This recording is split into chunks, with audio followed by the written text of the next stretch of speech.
What is meiosis? Meiosis is what you would consider to be a very confusing version of mitosis, but I'm here to change that today by decoding meiosis.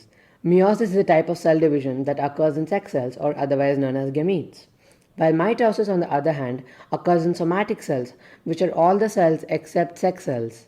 In sex cells, before meiosis, the cell goes through the interphase, which is the same as the interphase in somatic cells. Meiosis itself can be divided into two parts, meiosis 1 and meiosis 2. This means that there will be two of each stage in PMAT. There are two stages to meiosis because meiosis produces 4 daughter cells at the end, unlike mitosis, which produces 2 daughter cells. One cell division is capable of producing only 2 daughter cells. So to produce 4 daughter cells, we would need 2 cell division for meiosis. We will begin with meiosis 1. After the interphase of the cell cycle, the cell will enter meiosis 1. The stages of the meiosis 1 are the same as the stages of mitosis, those being prophase, metaphase, anaphase and telophase, which can be remembered using the acronym PMAT. The stages are the same, but the action that takes place are different for each stage. Within meiosis 1, the gamete would first go into prophase 1.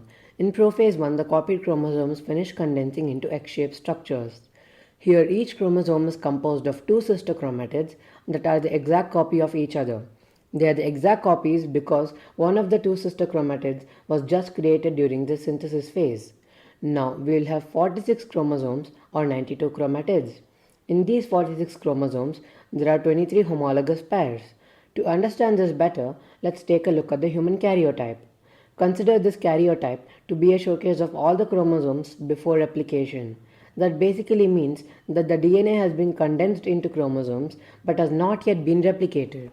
In this karyotype, there are 46 chromosomes as we expect, but they are classified into 23 pairs. Based on what criteria have they been classified? To answer this, we need to take a look at where these 46 chromosomes come from. During fertilization, the female gamete brings 23 chromosomes with 1 chromatid in each chromosome, and the male gamete brings 23 chromosomes, again with 1 chromatid in each chromosome, totaling up to 46 chromosomes. 22 of these are autosomal chromosomes, while 1 is a sex chromosome. For now, we'll be focusing on the autosomal chromosomes.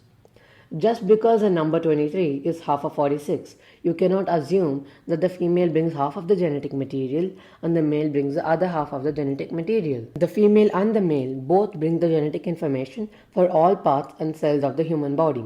So when both the gametes bring genetic information for the entire human body, you can't say they are the exact same. There will be a slight variation between the chromosomes in each cell, which gives a person their unique identity. So if both the cells contain genetic information for brain, we can say they are 2 similar chromosomes containing the genetic information for the brain, one from each parent, but we cannot say they are identical. This takes us back to the human karyotype. The 46 chromosomes here are half from each of your parent. The pairs are made based on the similar chromosomes in your parent. Now we'll go back to when I said homologous pairs. These homologous pairs are basically the 2 versions of each chromosome after replication. For instance, after replication, both the versions of chromosome 1 have gone from having 1 chromatid to 2 chromatids. Back to prophase. These homologous chromosomes pair up together. Then, after all the 23 chromosomes pair up, a process known as crossing over occurs. Crossing over is the exchange of genetic material between the chromosomes in each homologous pair. They exchange alleles. Alleles are the different versions of the gene I mentioned earlier. It can be things like black and brown hair. This genetic information is exchanged to create more variations between the chromosomes. In this stage, spindle fiber starts to grow from the centrioles on the opposite sides of the cell. By the end of prophase 1, the cell nucleus is completely dissolved, allowing the chromosomes to move around freely. Next comes the metaphase 1. During this stage, all the chromosomes line up in a straight line at the equator of the cell. The centrioles have moved to the opposite poles and the spindle fibers attached to the chromosomes. In mitosis, the sister chromatids are separated, but in meiosis, the homologous chromosomes are separated. After the metaphase, we arrive at the anaphase. In the anaphase, the chromosomes are pulled apart. One chromosome from a pair goes to one pole and the other one goes to the other pole. At the end of this stage, there will be 23 chromosomes or 46 chromatids at each pole. It is important to notice that the sister chromatids are still together in meiosis 1. In the last stage of meiosis 1, which is telophase 1, a cleavage appears at the equator of the cell. A cleavage is a slit or a cut used to separate the cell.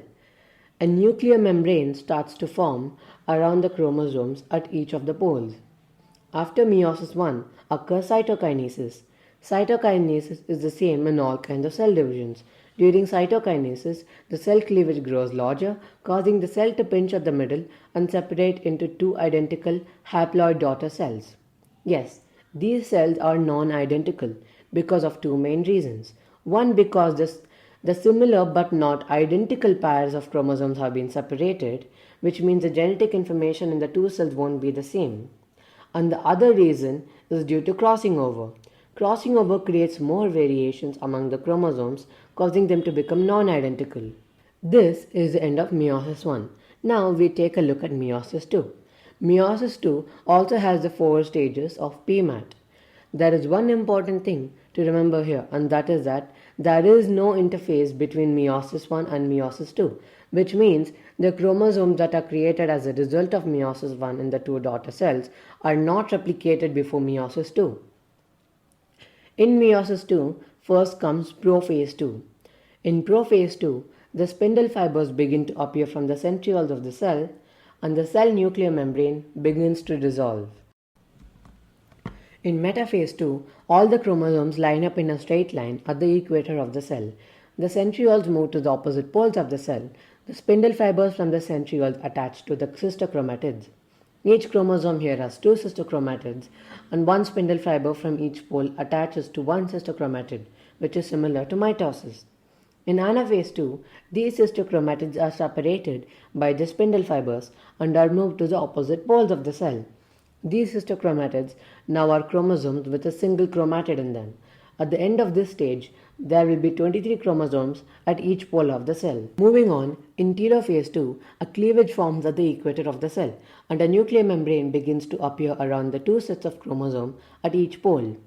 In cytokinesis, the cell is divided into 2, and then finally we have the result of meiosis, the 4 haploid daughter cells. Remember, again, these cells are not genetically identical. I hope this video helped you in clearly understanding meiosis. Thank you so much for watching.